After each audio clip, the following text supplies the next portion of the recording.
Zack Snyder reveals the SWAT remake movie he wanted to direct, comparing the Unmade film to his own superviolent 300.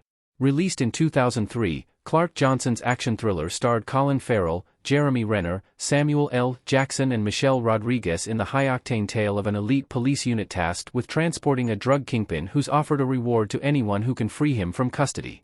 SWAT was bashed by critics, as evidenced by its 48% fresh rating on Rotten Tomatoes, but caught on with audiences, grossing $207 million at the box office.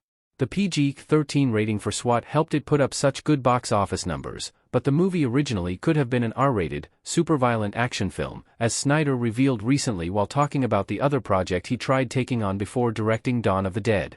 Check out the director's remarks below, around 29:00 of the clip via GQ. Why Snyder was lucky to lose SWAT in favor of Dawn of the Dead. Sarah Polley in Dawn of the Dead 2004.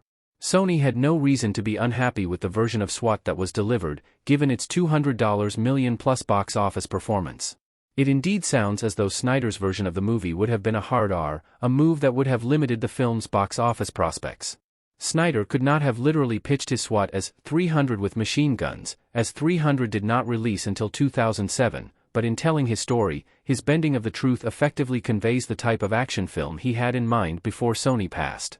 Leaving SWAT may have sent Snyder back to directing commercials, but he was quickly back in the movie game, hooking up with Universal for his Dawn of the Dead remake. One of the bigger critical successes of his career, as evidenced by its 76% fresh rating on Rotten Tomatoes, Snyder's Dawn grossed $102 million on a budget of $26 million.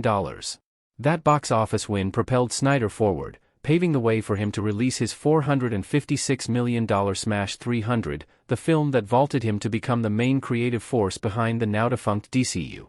The course of Snyder's career might indeed have been very different had Sony wanted his R-rated SWAT. Given the path he charted beginning with Dawn of the Dead, it's lucky that Sony balked at going super violent with SWAT, freeing Snyder to pursue the projects that defined his career.